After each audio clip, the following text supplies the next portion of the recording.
Righto, so we've visited the CP400 before, and we showed you, actually at the time I showed you the frequency counter and everything working on it, and lots of different bits and pieces. Oh, let me just turn that down, someone calling me, but we'll just turn that down for a second.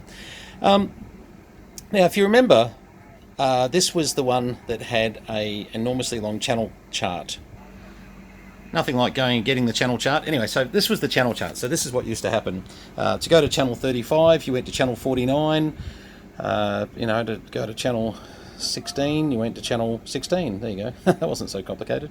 But yeah, pretty much from 31 upwards, wasn't it? Yeah, it started to go a bit crazy even before some strange things over here, actually. Yes, see how we go okay, and then suddenly we've got lots of channel 30s. And we lose about 10 or 12 channels there, and suddenly to get into the 30s or into the 40s, and 49 gets you to 35. Okay, so I couldn't live with that. Two things: I love standard radios. I know that's not going to thrill everybody. I get it, and it's me. If I can have something with no holes drilled, no switches, which is what this is going to become, no, bloody channel charts like this, etc., etc. Now, I've been teaching lately some of the Brenton shortcuts in life, and this is going to be a perfect example of one of those. All right, let me just get set up to show you. Okay, so we're inside the CP400 at the moment, and actually a few people lately have been saying, hey, look, we'd like to see inside these radios more, and I thought, well, that's probably a good idea. It's a bit boring otherwise. So I've just started to sort of take the lids off a bit more and show you what we've been up to. We've obviously got the lids off a lot lately on a lot of these radios, and they certainly are, every one of them's a little bit different.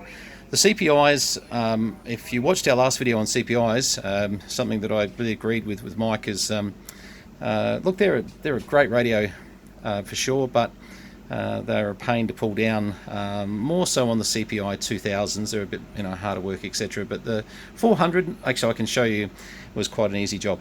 Alright, so this chip here, hang on, let's see if I can short something out here. Alright, this chip here controls all the smarts of this radio, so it's 40 channels, etc., etc. Good luck getting one if you ever need to get one. It is absolutely impossible. So we had a bit of a choice, and I can tell you now, I'm not that game these days. As a guy that used to jump out of planes, I can tell you, these days I suffer vertigo, and a few other and I'm the same with pulling chips out that I can't buy anymore.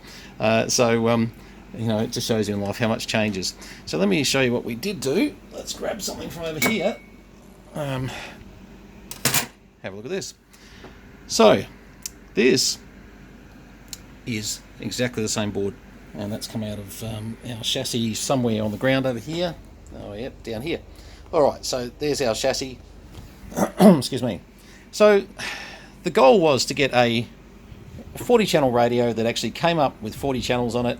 Didn't need to do any more, any less, wasn't interested, and certainly didn't want to have to go to a channel chart to do it.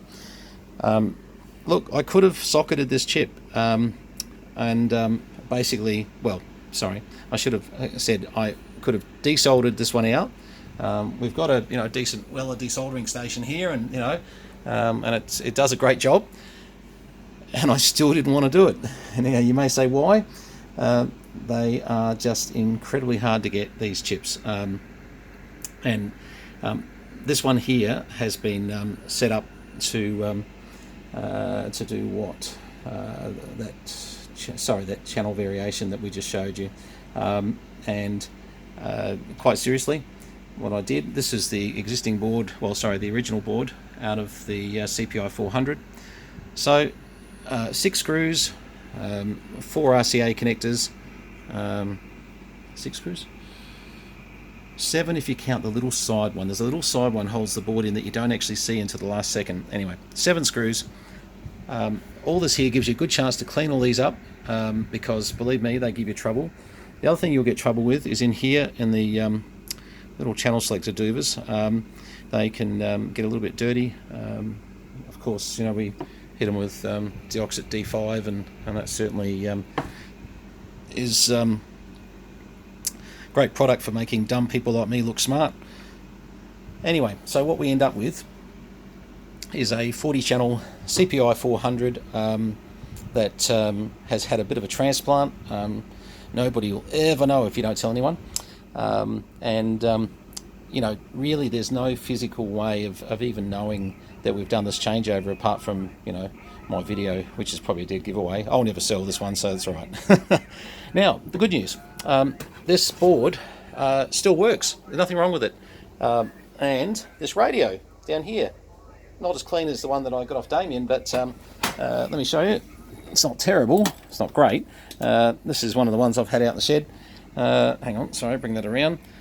I mean, look, you know what? I shouldn't knock it. It's not terrible. The cases are nowhere near as clean as Damien's that I've got here. Actually, it's Damien's fault I'm playing with CPI this week. I won't go into that, but good on you, Damien. So finally getting through these CPIs because of you. Anyway, it's all good because we needed to do it. So, you know, what will happen is, for my collection, I'll keep this CP400 that's bulk standard, just, you know, boring standard, just like I like them. And, you know, it might do a couple of extra watts or something, but that's about it. Once again, now, you know, I read something just earlier. Where was it? In here. Here we go. Have a read of this. AM power R205, push it. Unit has 40 watt final. Oh, now, you know, we talked about this yesterday with the CPI 2000s, and, you know, the power supply won't cope with it. But one of the other things I mentioned, which, you know, is why not to push it. They've got 40 watt finals, but and that's entirely true, but they don't have substantial heat sinking in there to do that. Now, actually, I sent Damien one today where someone's done extra heat sinking on the back, and yeah, look, that's fine. And that one's just going to be used as a bit of a wrecked unit. Well, it's not wrecked, it's working, but anyway, he's going to use it for a purpose he's got. You know, without adding extra heat sinking to those transistors, and probably even a bit more than what this other one we had on it, you probably want to think through that. You know, that statement on that little mod sheet that I found on the web. I looked at it. I just thought I'm interested to see what other people are doing. I sort of know the controls and bits on these pretty well inside out these days, and you know, you just and just a quick run through for that. Actually, why not? All right, so if you've got a CP400 or CPI 2000, listen carefully. Very easy. These here will break easily. Okay, so don't take a screwdriver like this and try and think. Ironically, this one actually fits, but I guarantee you will crack the slugs on the side. So you want to get, you know, your proper hexagonal plastic. By the way, these are sensitive, so when you're going in there. So, all right, for the would-be tune-up guru, receive. Put in a, you know, look, start with about a. Just to make sure you're receiving okay, you know, put in a 50 microvolt signal, make sure it's S9 or whatever it is. Peak, you know, certainly you can peak at that level, then drop your level right down to 0.5 of a microvolt, and then still keep peaking in the noise, and, you know, get yourself out of the noise. A or C down the back here, you just peak that up, and your transmit will get a lot better. They have a mic gain control just over here on the CP400s as well. Receive, pretty much, you don't want to worry about here. Transmit. It's been a long day. Transmit 1, 2, 3, 4, 5. Now, start down this end, work your way through, and just peaking, and once again, hexagonal plastic tuning bits, and don't go, you know, if it feels like it's getting hard, like as far as if you put the tool in there and it doesn't adjust, it's probably cracked. Now, if you're lucky, it might be cracked in a position where, you know, you can still get enough gain out of, you know, the rest of what's here, but don't push a bad position, because 9 times out of 10 you'll end up having to remove the slug out, and it's a pain to do. But anyway, so a quick receive and transmit on that. Your transmit meter adjustment is just over here. It's an easy one to do. I won't go into, there's a few other adjustments I could go into, voltage checks, etc. Look, your receive meter for your 50 microvolts, if you find the meter is just a little bit sluggish, you can adjust it between these two here, and you will get some adjustment there.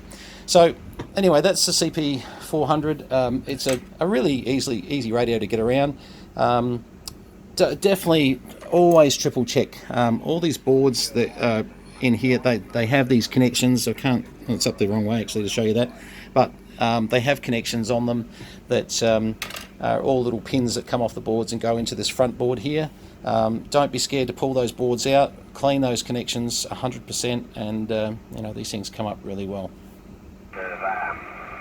Alright, so that's the CP400 CPI back together again. Just running a little bass microphone on it at the moment. Hello, test 1 2 3 4 5 1 2 1 2 3 4 5. Test, anyone hear us? Yeah, a little bit of skip coming in the moment, but not sure that we'll get through to anyone. Not really sort of looking to, but haven't put the screws back in yet, as you can see. But I thought I'd just sort of give you a shot of it. Very clean one, this one. This was a good mate of mine's, and it's we reviewed it when we first got it with the channel chart. Well, the channel chart will go with the other one now, and that'll be someone else's delight. You'll see that come up for sale fairly soon. But today has all been about putting something back to standard. How's that, eh? Sort of something I love doing, by the way. So all good. Okay, 73s from VK3CM, JDW229. I'll go put some screws in this thing so that it actually wedges back together, eh? And that one's a nice one. Cheers.